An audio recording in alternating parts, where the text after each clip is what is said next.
Hello students. So for this session, we will just continue our topic yesterday, and it's all about trigonometric functions of the angles of a right triangle, especially in solving a right triangle. When we say solving a right triangle class, it means finding the measure of the remaining parts. So let's say the given is an angle and the hypotenuse. How do we get the two other legs? So let's recall the mnemonic device, the SOHCAHTOA, the sine function, cosine function, and tangent function.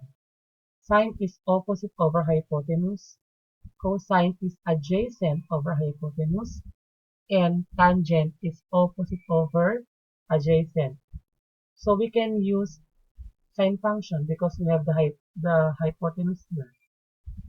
Or we can use the cosine because we have the hypotenuse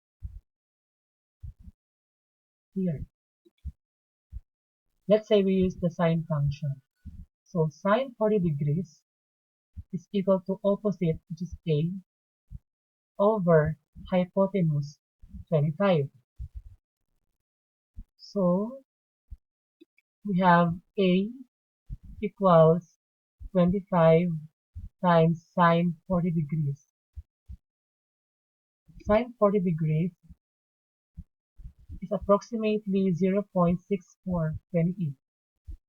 So multiplying the numbers 25 by the value of sine 40 degrees, we have 16.07.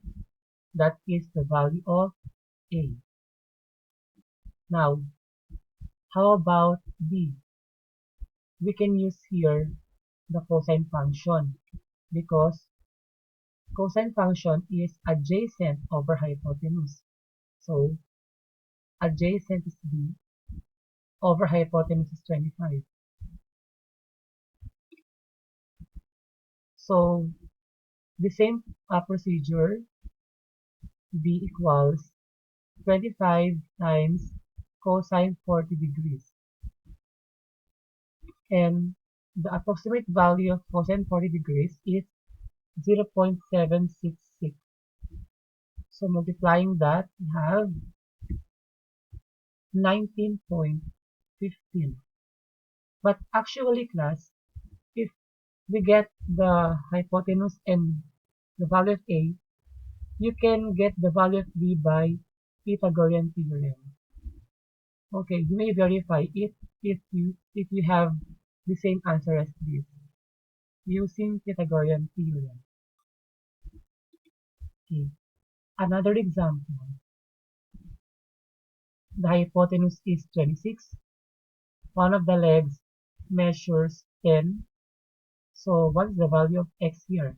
The other leg. So here we can apply the Pythagorean theorem.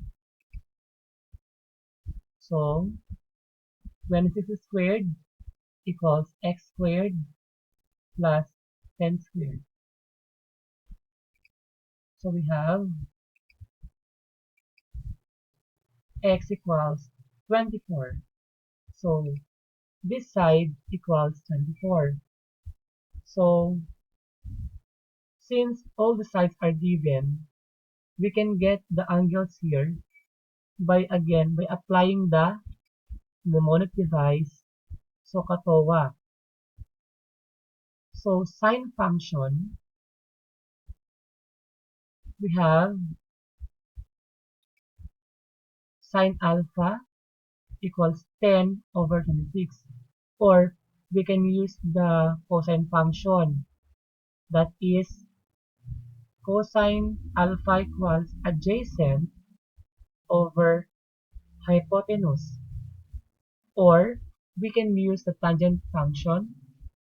We have opposite over adjacent. So we can use either of the three functions here. Okay, let's check whether we will get the same values of alpha here. First, sine alpha equals 10 over 26. To get the value of alpha here, we need to get the arcsine. How?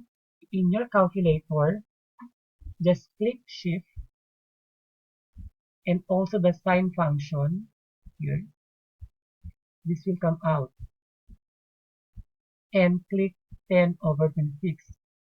And it's equal to 22.62 degrees. That is for sine alpha. Let's see if we will have the same answer if we will use the cosine function. Okay, cosine function is adjacent over hypotenuse. So adjacent 24 over hypotenuse 26. The same procedure, we need to get the arc cosine in this case to get the angle here. So repeat the procedure. Just click Shift and click cosine, this cos here, and this will come out. And click 24 over 26. And still, we have 22.62 degrees, which is the same as the value of alpha in the sine function here. So they are the same. How about the tangent function? Okay. Tangent alpha is opposite over adjacent. So 10 over 24. The same procedure to get the value of this angle here, this alpha, you get the arctan. This is sort of arctan. So the same procedure, just click Shift and click tan and click 10 over 24, and that's equal to still 22.62 degrees. So it really shows that even if you will use this or this, if you are given the three sides, you can have the same answer. You will yield the same answer. So in that case, alpha here measures 22.62 degrees. Now, how do we get the angle here, the beta? So since it's a right triangle, it's 90, so therefore, the remaining angles are complementary, which means that their sum is 90 degrees. So to get the beta or angle beta, we just subtract the value of A of this alpha here from 90, so we get beta equals 67.38 degrees. But still we can use the SOHCAHTOA. Other method is to use this. Now, as I've said, you can yield the same answer whether you use sine function, cosine function, or tangent function. Let's say we use the sine function. So sine beta is equal to opposite over hypotenuse. Opposite 24 over hypotenuse is 26. So the same procedure, click Shift and sine, it will come out, and click 24 over 26, and that's equal to 67.38 degrees also. So as you can see, it clearly shows that whether you use this formula or this, you will have the same answer. Thank you.